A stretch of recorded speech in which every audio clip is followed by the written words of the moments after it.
Alex here with a video on legal nuts and bolts. In this video, I'm going to cover removing your attorney if you're represented. This is going to be a short video. It applies to any kind of case. That's why it's under this topic. I never had to do this except in my child custody case. I think I had to do it like 3 times. And for me, it was never a situation of like disagreement with my attorney. I just was very keen on keeping my attorney's fees low as possible, because I just didn't have a lot of money when I was in college. And then, as I mentioned in my very first video, there comes a point to your case after like years and years of litigating that the importance of having an attorney goes down, and this is like heresy to say this, but after you've been in court for so many years, so many times, it's not just a question of like having an attorney at all times. It becomes a question of, do I want to have a life with at least some money? Because when you're representing yourself, very beginning, it's important that you get an attorney if you can afford one, because you just don't have any idea what you're going into, and you can learn from your attorney.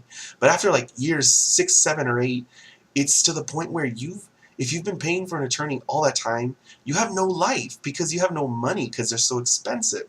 So I mentioned this in my first video. I talk about the sliding scale of how the need of it for an attorney evolves over time. You know, in the beginning, it's a situation where if you have to live on ramen for a while, you're going to have to live on ramen for a while. If you don't even have the choice to live on ramen, if you're so poor you can't even pay your court filing fee, some people can't even pay their filing fee, then don't feel bad about it. Go straight into it representing yourself. That's what I had to do. And then later on, it's not just a question of living on ramen.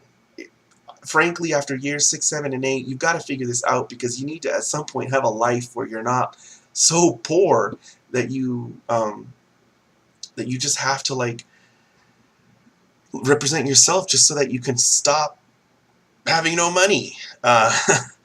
So anyway, in my case, that's really what it came down to. Is I got a friend to represent me the first 2 times for a while for free, and I was like, okay, I can't keep making you come back to court and represent me for free.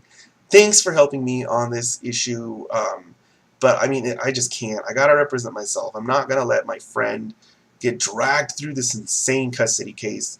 Let me sub back in. And so that's what I'm going to talk about first. It's called a substitution of counsel in Nevada. It's a piece of paper. It's a 1 or 2 page piece of paper. It has your signature and your attorney's signature. It substitutes your attorney out of the case, puts you back in. I'm not even sure if this is supposed to be used, but all 3 times that I had this happen, my attorneys used it. I was kind of surprised that it was legal, but apparently, I mean, if you sign off, then the court, doesn't mind you representing yourself. That's not my understanding of the rules, but I do want to mention that, just in case somebody else tries to do this and it backfires. Originally, my reading of the rules was a substitution of counsel is supposed to be used between 2 attorneys, the attorney leaving your case and the attorney taking over your case.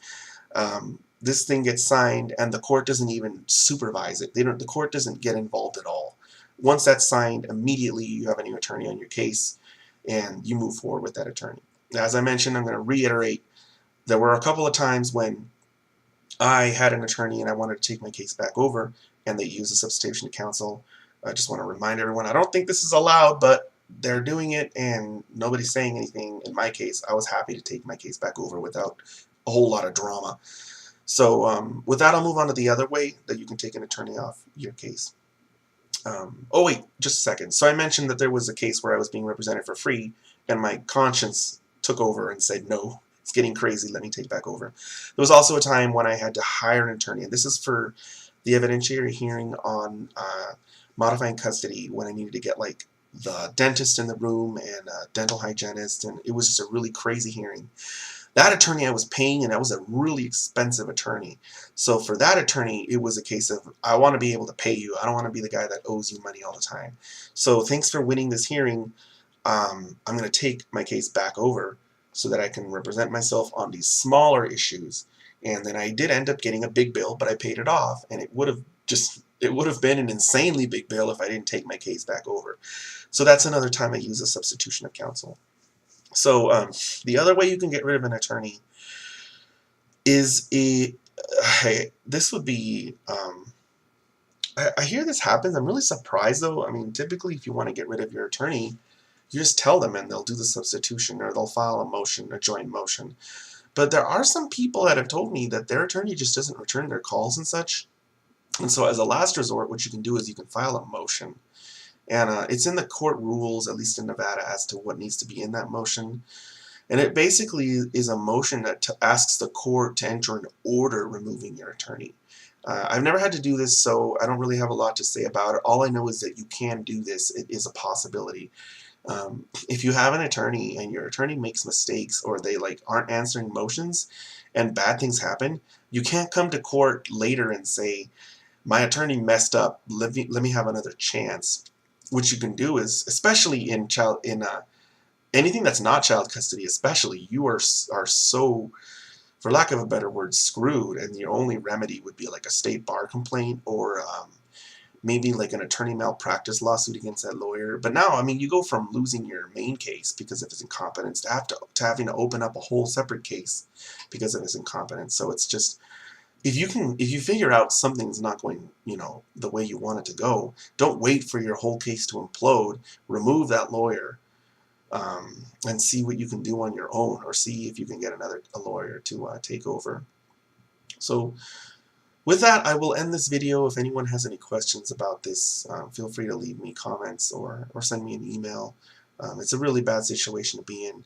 Don't just one time I read something on Quora about somebody having heard that you can get out of jail if you're in prison because you have a bad lawyer, and that's true, but that's a whole different concept. It's called it's your Sixth Amendment right to representation in your criminal case.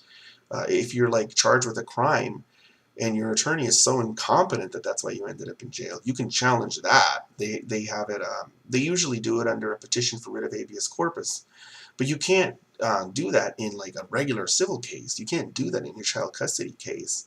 So don't just have your hands off and just let bad things happen. If your lawyer's making you uncomfortable, you need to replace him with a different lawyer or remove him and take your case over. As scary as it sounds, just because he's on there, just because you have a lawyer on your case doing nothing, doesn't mean it's going to be better than if you take over your case and don't know what you're doing, but at least you're there trying to salvage this mess, that rather than just leaving everything up in the air and just letting judgments or orders get entered against you, thinking that hopefully someday later I can say it's not fair, my lawyer sucked, I don't want to have to suffer these consequences, because that's not going to happen. You are going to have to suffer them. So with that, I'll go ahead and end this video. See you guys next time.